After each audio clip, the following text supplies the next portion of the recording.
Começa agora. Estamos aqui com o jornal Andando com Jesus. Já está no ar? Já.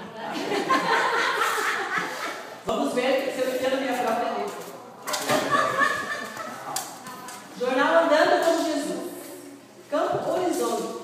Comidinha só para seminarista ver. Igreja. Um dia frio, mais ensolarado, maravilhoso para se andar com Jesus. Brincadeiras, papos, cooperação. Seria bom andar assim todos os dias, mas tem os mas. À noite houve ruídos estranhos nos quartos do acampamento. Talvez poucos gases, não. As janelas também estavam soltas, os quartos estavam decorados com suas moradoras, suas telhas de areia lindas. 3 times participaram das brincadeiras do acampamento: o verde, vermelho e azul. A turma do verde entraram no campo contando vitória. Mas perderam as 2 primeiras competições: os ovos e a corda. Mas depois venceram. Mas as criancinhas foram mais esportistas que os adultos no acampamento. Perseveraram na competição e fizeram a alegria dos adultos.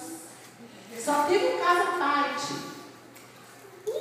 Um certo pastor, estava com tanta vontade de ganhar que atacou sem piedade o garotinho, indefeso, uma bolada tremenda. Isso foi demais. Mais um ataque de trombeta fez com que uma outra criança quase caísse de susto.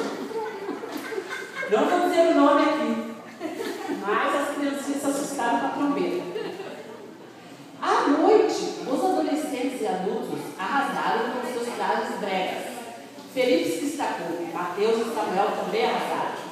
As meninas estavam muito lindas para traje brega. Não era.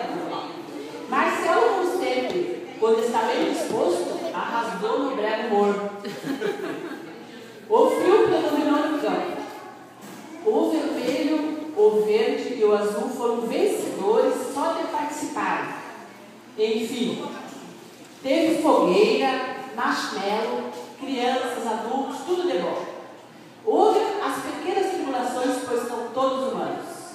Mas o mais importante foi aprender mais de Deus com a palavra edificante e bonita do pastor preletor Géser. Ele se chama? Em inglês está certo.